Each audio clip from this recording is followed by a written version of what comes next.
Now on BBC One, the 6 o'clock news with Sophie Rayworth. At 6, a manhunt is underway for this man after a corrosive substance was thrown at a woman and 2 children in South London. Police say the terrifying attack has left them with what could be life-changing injuries. The man they're looking for is 35-year-old Abdul Azidi, who travelled to Clapham from Newcastle. Also tonight, after American soldiers are killed by a drone attack on this military base in Jordan, the US sets out its plans to retaliate. Blocking Brussels, farmers take their fight to EU leaders. They're furious about too much red tape and cheap imports. Shock as Lewis Hamilton looks set to move from Mercedes to Ferrari next year. And after 5 days on the run, the moment the missing monkey who's been roaming the Highlands was safely recaptured. And on BBC London, I'll be live in Clapham with the latest from where an attack with a corrosive substance has left a mother and one of her daughters with potentially life-changing injuries.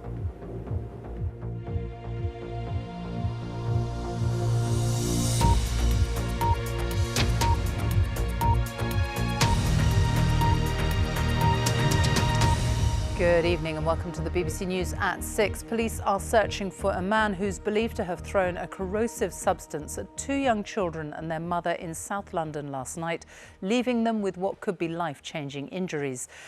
The police are searching for 35-year-old Abdul Azidi from Newcastle. He's thought to have significant burns to his face caused by the substance. Police say he should not be approached. The attack happened close to Clapham Common yesterday evening. Our special correspondent Lucy Manning has the latest, and her report contains some distressing images. The screams of a mother filled this quiet South London street. I can't see, she shouted, as she and her 2 young daughters were attacked with a chemical substance. On the run and dangerous, Abdul Azedi, known to the victims and with injuries to his face from the substance he's alleged to have thrown. Last night, just off Clapham Common, police believe Abdul Azedi attacked the woman and her 3- and 8-year-old girls with an alkaline substance. Trying to escape, he crashed into another car. Neighbours came to help. The mum was saying, I can't see. Obviously, I realised that's when she got acid thrown in her face. So I shouted for my partner to get some water. I was holding a little girl. I think obviously it transferred onto me. I was on my face and my arm and my lips, but my lips were still burning. CCTV footage shows some of the attack. The suspect appears to run someone over. Then he gets out of the car and takes one of the children out from the back. He then runs off, chased by others. Another eyewitness, who also didn't want to be identified, gave chase. He pulled, it was like a 2 or 3-year-old, out of the car, and he lifted her up as high as he could, and he just body slammed her to the ground twice. I just sort of saw red and just started chasing him down the road. Then I saw the mother, I believe, of the child, and her face was just covered with something. Only God knows what it was. You could see it was obviously burning her. Her lips were like really black. So I just started pouring the water all over her face, and yeah, it was just crazy. There's now a massive manhunt. Police believe 35-year-old Abdul Azedi travelled down from Newcastle. He was last seen in North London sometime after the attack. If you see him, I plead to not approach him. He's a 90, call 999. He has significant injuries to the right side of his face. How many officers are trying to search for him? We take violence against women and girls very seriously in the Met Police, and we have got a significant asset looking for this male. Officers say he may have previously been known to police in Newcastle. We will catch him. I'm wholeheartedly confident. Police have praised the bravery of local people who rushed out here to what they describe as a terrifying situation. 4 members of the public came out to help the woman and her children, and 3 of them required hospital treatment for minor burns. 5 police officers who answered the 999 call also needed hospital treatment. They have all now been released. The crashed car was removed early this morning from the quiet residential road. Police have described the injuries suffered by the woman and one of her daughters as potentially life-changing. They also say the mother was vulnerable. A hotel at the top of the road is used by councils for temporary accommodation. Left in the grounds, bottles used to treat chemical burns. The hotel confirmed some of the injured were staying there. The horror over here, but a mother and her daughters with terrible burns and a dangerous man still on the run. Well, the man police are looking for is from the Newcastle area. Danny Savage is there for us tonight. Danny. Yes, Sophie, Abdul Azidi say the Met at the moment is that they believe that he travelled from Newcastle. He is their prime suspect, and he came down from this part of the world down to London prior to the incident in Clapham last night. Where has he gone since then? That, of course, is the focus of this manhunt now. There was a sighting of him in North London, and the Met are working on the possibility that he's potentially going to return north to here, to Newcastle. This is Northumbria Police's Ettel Lane police station in Newcastle. Northumbria Police are well aware of what's going on. They have resources out. They are looking for him. We've been in the biker area of Newcastle this afternoon, which is where we believe he lives. And there's a police presence there in case he does return. We've talked to a few people that knew him. They didn't have to say much positive about him, but they say that our understanding is that he lived in a refugee hostel for some time before living in private accommodation, and he is known to some people in the biker area of Newcastle. Sophie. Danny Savage, thank you. Let's go back to Lucy Manning in Clapham, and we're getting more information from the police tonight, Lucy. Well, there is now an intense police hunt for this man. It involves the Met Police, Northumbria Police, police helicopters and British Transport Police. And in the last few minutes, we have had more information from the Met Police. They have released a new photo of Abdul Azadi, and this is him with the injuries on the right-hand side of his face, bloody, looking raw, and they say he is very distinctive. The police say that this photo was taken at 8:48 last night on the Caledonian Road in North London at a Tesco store where he bought a bottle of water and then turned right out of that shop. Caledonia Road is very close to King's Cross Station, to Euston Station, which is why some of the focus is on whether he maybe travelled up north again. The police want the public's help to try and catch him, but they are very clear that the public should not approach him, and he is dangerous. Lucy Manning with the latest there from South London. Thank you. The US has given the green light to a series of strikes on Iranian targets in Syria and Iraq after a drone attack killed 3 US soldiers in Jordan near the Syrian border on Sunday. Our North America correspondent Gary O'Donoghue joins us now. And what more do we know about this, Gary? Well, we know that those 3 service personnel are going to be repatriated tomorrow, and Joe Biden will be at Dover Air Force Base to meet their coffins, and their deaths has put significant pressure on him to respond robustly to what happened. Now, what we're learning is that that response will target Iranian systems and individuals inside Iraq and Syria, but not Iran itself, not targets inside Iran, as some Republicans have called for. And the reason the Biden administration is not doing that is to avoid escalation. They're also saying that they're going to take account of the weather, but be clear that American missiles don't care about the weather. This is a way of signalling they're trying to avoid civilian repercussions. Now, we've had those attacks, of course, on Sunday. We're now at Thursday. They've been telegraphing this response for some time, and that may be intentional to give people a chance to get out of the way and get some of their equipment out of the way. That, of course, Sophie, opens Joe Biden up to the accusation that he's bending over backwards not to cause too much death and too much injury in a way perhaps those militants that killed those soldiers did not. Gary, thank you. Iran-backed Houthi fighters in Yemen are continuing to launch attacks on commercial shipping in the Red Sea. Last night, the United States launched further limited strikes on Houthi positions there. BBC Verify has been analysing the impact of those strikes. Nick Eardley reports. There have been 11 sets of strikes in Yemen in the past 6 weeks. Many have been limited. The most recent were last night, focused on Houthi military targets. The UK has been involved in 2 sets of strikes so far. But are they working? Let's start off back in November, in this area off the coast of Yemen. This is where Houthis, backed by Iran, have been launching attacks on ships. The first few are mostly here, in the Red Sea. Many are near a pinch point, the Bab al-Mandab Strait. Here's an example when Houthis seized a part Israeli-owned cargo ship, the Galaxy Leader, and released this footage. After the initial attacks, the US and UK launched airstrikes on the Houthis on the 11th of January. There were more joint strikes 11 days later too. The US has also launched several attacks on its own and intercepted this vessel, which it says was transporting Iranian weapons to the Houthis. All the while, though, Houthi attacks continue. They're starting to move south into the Gulf of Aden. One example, the Marlin Luanda, a tanker with links to the UK. It was set on fire after being hit by a missile. The frequency of Houthi attacks, though, hasn't fallen. In the 3 weeks before the first US and UK strikes, there were 6. In the 3 weeks since the US and UK action, there have been 9. And here's the impact. There's a lot less traffic going through the Red Sea now. Instead, vessels are sailing around Africa, which takes a lot longer. And it costs a lot more too. This is the increased costs for transporting freight. It's shot up. Those growing costs will have an impact here. It'll take longer for some goods to get to the UK, and it could mean higher costs for customers. Nick Eardley reporting there. Now, the Bank of England has held interest rates at 5.25%, the highest level for nearly 16 years. But it has indicated that rates could fall later this year if inflation, the rise in prices, eases. Inflation currently sits at 4%, higher than the bank's 2% target. Here's our economics editor, Faisal Islam. Light at the end of the rate rise tunnel.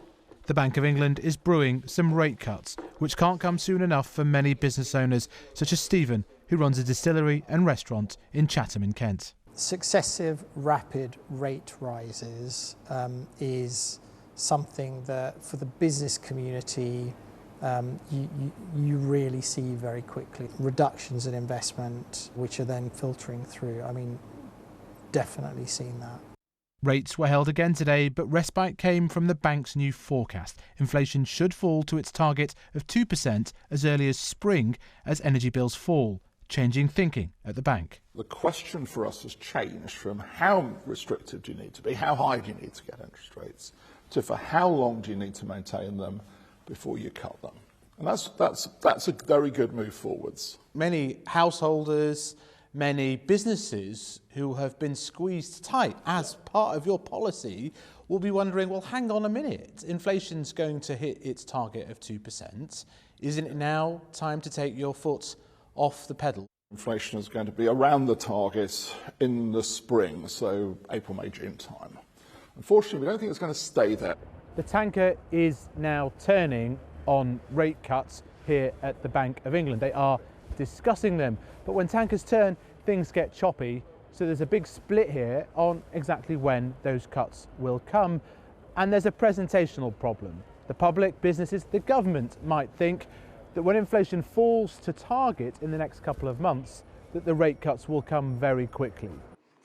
Aga is one of 2.3 million homeowners whose mortgages will still jump this year. She's had to curtail her maternity leave by several months to help pay for mortgage and grocery hikes. The interest rate were so high that when we checked how much we are going to pay in summer when our fixed rate is finishing, our mortgage would raise by 30, almost 40%, which is really significant.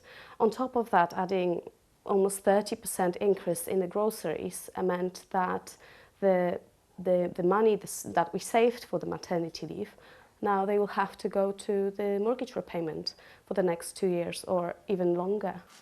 Rate cuts won't prevent the ongoing squeeze, but they are on the way at some point for those that can wait. Faisal Islam, BBC News. Labour has been setting out its plans for the economy if it wins the next election. Speaking at an event for business leaders, the Shadow Chancellor, Rachel Reeves, pledged not to increase corporation tax as part of a drive to win business support ahead of the general election. She said she would cap the tax at 25%, but could cut it to boost competitiveness. She was less clear about a commitment to spend $28 billion a year on green initiatives. Our business editor, Simon Jack, is with me now. So how did Labour's plans go down?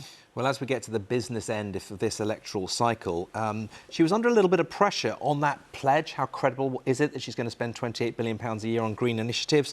She's been criticised for flip-flopping on a number of issues, including their attitude to whether bankers' bonuses should be capped. And their policy announcement today was basically we're going to keep the tax rate and the tax breaks introduced by the Conservatives exactly the same, not particularly bold. But Rachel Reeves told me that was kind of the point after 4 Prime Ministers, 6 Chancellors and umpteen tax changes. Businesses want a bit of calm. What businesses want more than anything else is clarity and certainty after years of chaos and confusion. And that's what I was able to offer today, that if businesses invest and create jobs and prosperity in Britain, they're going to have clarity on what tax rates will apply. You talk about consistency, and yet you flip-flopped on a number of things. 3 months ago, not long ago, you said that raising bankers' pay during a cost of living crisis tells you everything you need to know about this government, and yet you're happy now, 3 months later, to adopt the same position. When the government made those changes on bank bonus taxes, we didn't say that we were going to reverse it, but we didn't think it was the right priority at that moment. You reacted with disgust. Well, I didn't think it was the right priority in the middle of a cost of living crisis when there was so little support for working people, which the Labour Party was offering. I heard you say today that there was an iron lock on public finances. Doesn't that make the £28 billion you thought was a pledge and now a vague ambition make that totally unaffordable? Well, I've always been really clear, Simon, that all of our policies are subject to our fiscal rules, that we won't borrow for day-to-day expenditure, we will get debt down as a share of national income, and only subject to that will we invest in the things to grow our economy, and that has always been the case, and no policy, including the Green Prosperity Plan, sits outside of those fiscal rules. The reaction was pretty positive across the board. The usual things, we want more detail, more flesh on the bones of these policies. But businesses aren't daft. They look at the opinion polls too. And so perhaps not surprising that they were receptive to a party which got a significant lead in the opinion polls. Simon, thank you. The time is 6:15, our top story this evening. Police have just released a new image of the man they're hunting for after a corrosive substance was thrown at a woman and 2 children in South London last night. And this 70s funk supergroup are making a comeback 50 years after they split up. And among the stories on BBC London, outrageous, that's how the family of Eileen Dean, killed in her care home, have described plans to let the killer spend time outside his secure hospital.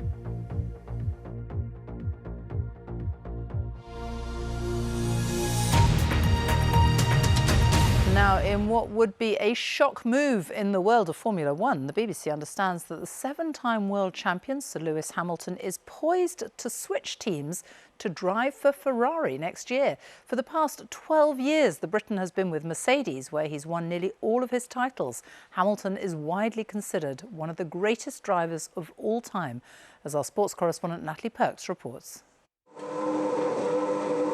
Mercedes is the team where Hamilton has enjoyed his greatest success. But now it seems he's ready for one more chapter, only this time in red.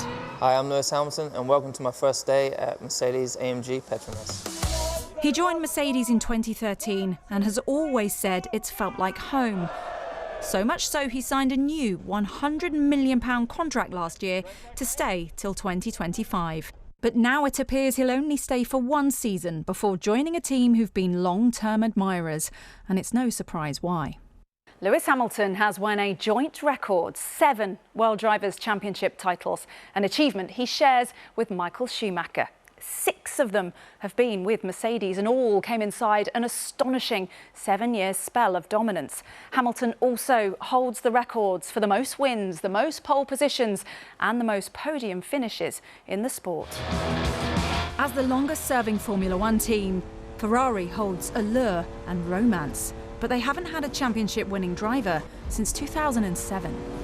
It's like a dream come true for him, I should imagine, because going to Ferrari is everything. It's so romantic driving for him, the atmosphere, the fans, the tifosi there in Italy, they'll just embrace Lewis. He's got a fantastic opportunity to bow out with an 8th world title, which will be incredible. Things didn't go brilliantly last season. Goes around the outside, he's hit his teammate. In fact, Hamilton hasn't won a race since 2021. Leaving the loving arms of the family at 40 years old for one more shot at history is a script straight out of Hollywood. One might call it his very own Italian job. Natalie Perks, BBC News. MPs have passed legislation to implement a deal aimed at restoring power sharing in Northern Ireland. The plan, which was published on Wednesday, will mean no routine checks on goods crossing from Great Britain to Northern Ireland. The DUP say they expect the Assembly to meet on Saturday to elect a Speaker. Death threats and an arson attack on his office have prompted a government minister, Mike Freer, to announce that he'll be standing down at the general election. Downing Street described it as an attack on British democracy. Here's our political editor, Chris Mason. Burnt out. Mike Freer's office after a suspected arson on Christmas Eve. After years of threats and intimidation, he's had enough. It was a really tough decision and a very emotional decision because I love the job and I love my constituency.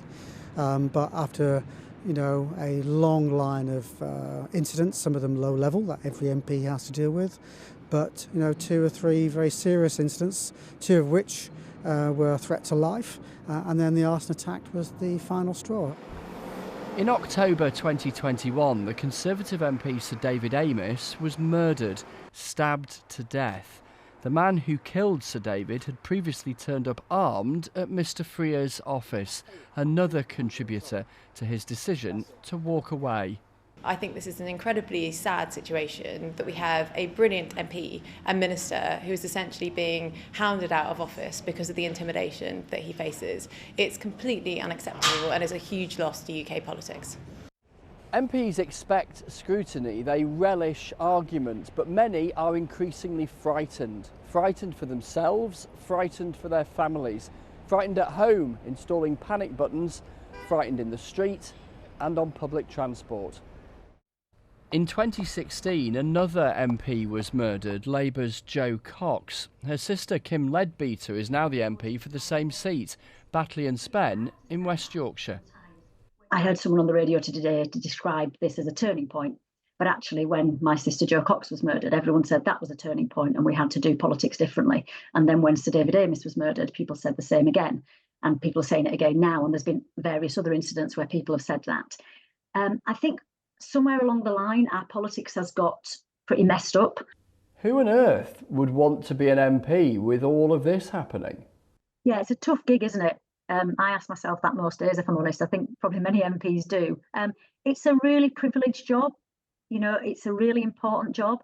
It's a job where you can actually really help people. Why would you? We do it because we think we can make a difference.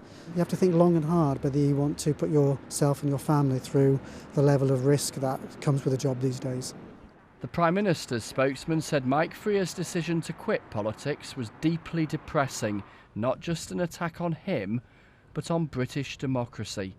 Chris Mason, BBC News, Westminster. EU leaders have unanimously agreed on a £43 billion aid package for Ukraine at a summit in Brussels. There have been fears Hungary's Prime Minister Viktor Orban, known for his ties to the Russian President Vladimir Putin, would block the deal. Ukraine says it is running short of funds and munitions. Farmers from across the European Union have taken their protest to Brussels today, blockading roads and burning tyres as EU leaders met for a summit there. EU farmers have been protesting for weeks against costly regulation and cheaper imports from countries like Canada, Morocco and Ukraine. Our Paris correspondent Andrew Harding reports. From early this morning, farmers from across Europe gathered in the Belgian capital. Their target, the European Union's headquarters.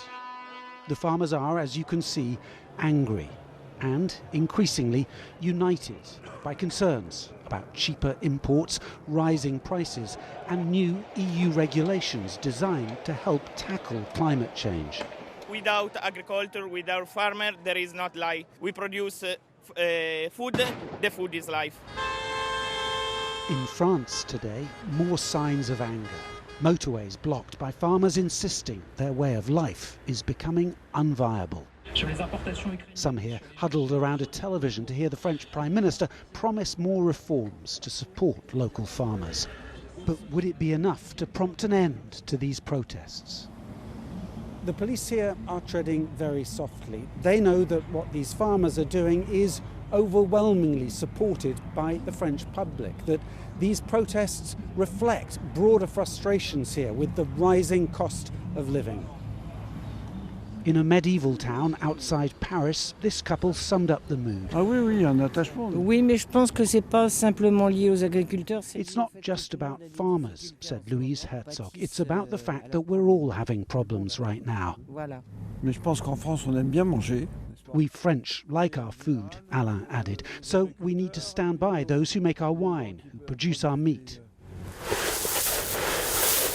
Across the nearby river, Yves Coppet showed me his grain store. New EU environment rules mean he now has to set aside 4% of his land. 4% de jachère, qu'est-ce que ça veut dire? He's not happy.